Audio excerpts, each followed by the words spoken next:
트럼프 미국 대통령이 예고한 상호 관세 유예 시한이 열흘가량 남은 가운데 백악관은 시한을 연장할 가능성이 있다고 밝혔습니다. 이미 관세 부과가 시작된 자동차 부품은 적용 대상이 늘어날 전망이어서 한국 업계의 타격이 우려됩니다. 워싱턴에서 권준기 특파원입니다.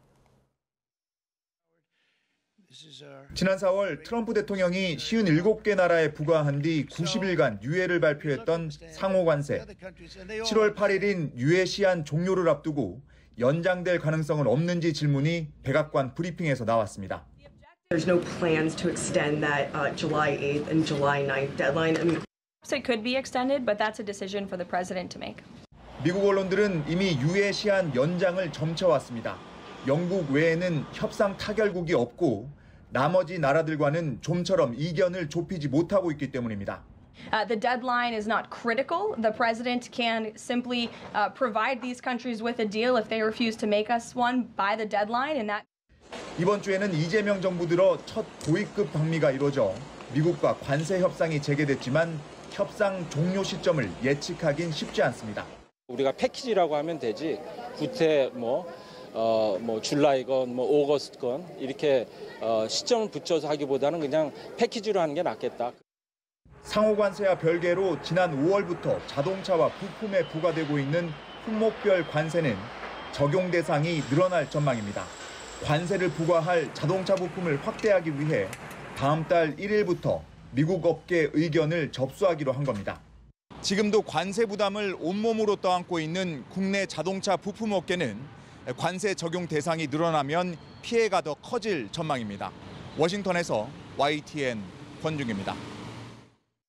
통상협의체 미국을 방문 중인 여한구 통상교섭본부장이 미국 상하원 의원들과 잇따라 면담하는 등 새 정부 첫 고위급 방미 일정을 소화하고 있습니다.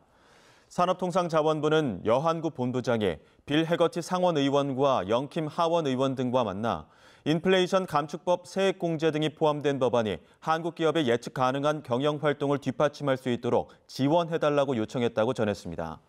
앞서 여 본부장은 하워드 러트닉 미 상무장관, 제이미슨 그리어 미 무역대표부 대표와 동시에 면담하고 25% 상호 관세와 자동차, 철강, 알루미늄 등에 대한 품목 관세 면제가 필요하다고 주장한 바 있습니다.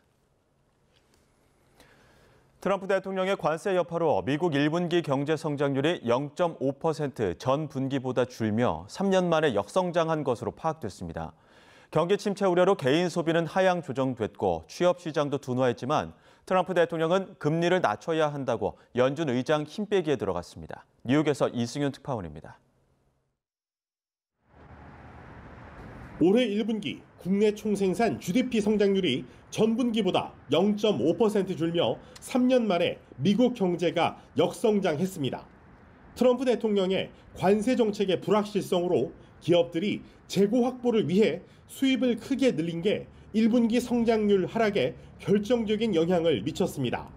GDP was reported to have edged down in the first quarter, reflecting swings in net exports that were driven by businesses bringing in imports ahead of potential tariffs. 관세로 미국의 개인 소비와 수출이 각각 0.7%포인트, 2%포인트 하향 조정된 것도 마이너스 성장에 영향을 미쳤습니다. 특히 미국 경제 수요의 전반적인 흐름을 보여주는 민간 지출 증가율 역시 1.9%로 하향 조정돼 2년여 만에 최저를 기록했습니다. 전문가들은 트럼프 대통령의 관세 정책이 소비자와 기업의 심리를 위축시켜 미국이 경기 침체에 진입할 위험이 커졌다고 경고하고 있습니다. 실제로 2주 이상 실업수당을 청구한 계속 실업수당 청구 건수는 6월 8일에서 14일 주간 197만 4천 건으로 3년 7개월 만에 최고치를 기록했습니다. 미국 기업의 재고가 소진되면 관세 충격이 가격 인상으로 이어지는 만큼 연방준비제도는 물가 인상을 부를 수 있는 금리 인하에 신중한 입장. 이에 백악관이 상호관세 유예를 시사했고 중동전쟁 종식 이후 경기 상승 기대감이 반영돼 뉴욕 증시는 기술주를 중심으로 일제히 상승했습니다. 이런 가운데 월가에선 트럼프 대통령이 파월 의장의 후임을 이르면 이번 여름, 늦어도 10월까지 지명하며 연준에 대한 영향력 강화를 본격화하고 금리 인하를 노골적으로 압박할 것으로 보고 있습니다. 뉴욕에서 YTN 이승윤입니다.